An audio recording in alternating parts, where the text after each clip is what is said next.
एक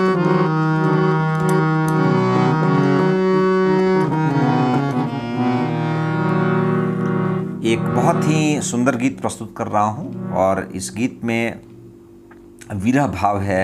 जब भगवान श्री कृष्ण गोकुल छोड़ के और मथुरा जाते हैं तो गोपियों का जो विरह है वही इस गीत में है।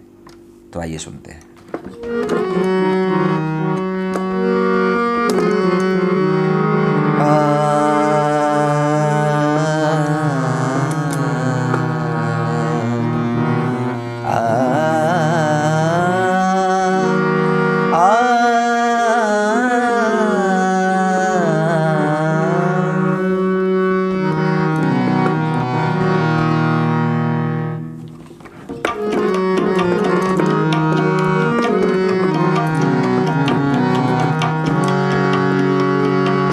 जाने बतिया पे कौने खफा है रसिया, जाने बतिया पे कौने खफा है रसिया।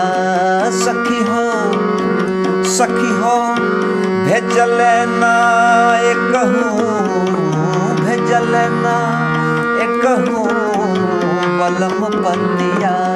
सखी हो भेजल ना एक बलम बतिया, जाने बतिया पे कौने खफा है रसिया। जाने बतिया पे कौने खफा है रसिया। सखी हो भेजल ना एक भेजल ना बतिया, जाने बतिया पे कौने खफा है रसिया। जाने बतिया पे कौने खफा है रसिया।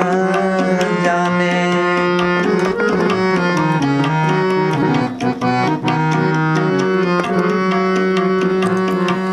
दिनमा त जैसे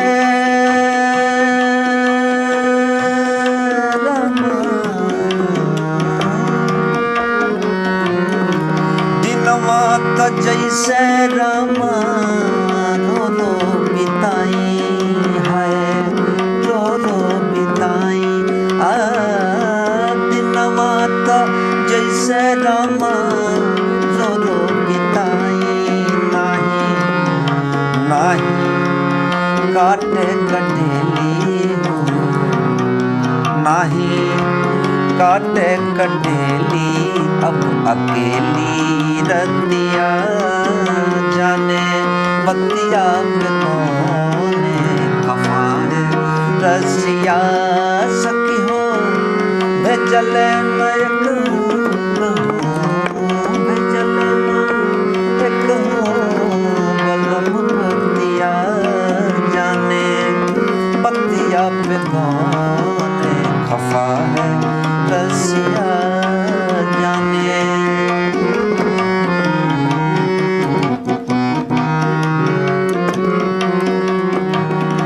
सपना में देखनी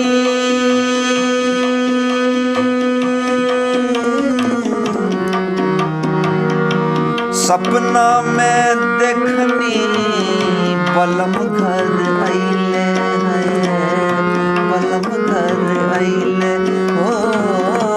सपना में देखनी बलम घर अइले।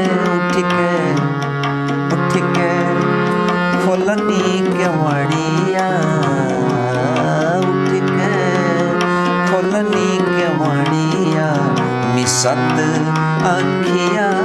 उठ के खोलनी के वड़िया मिसत अखिया। जाने बतिया पे कौने खफा है रसिया।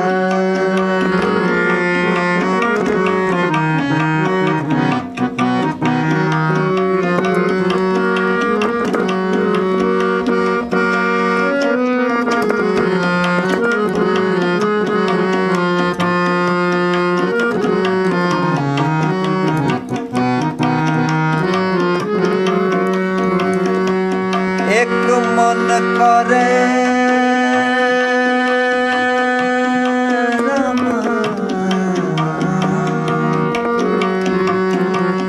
राम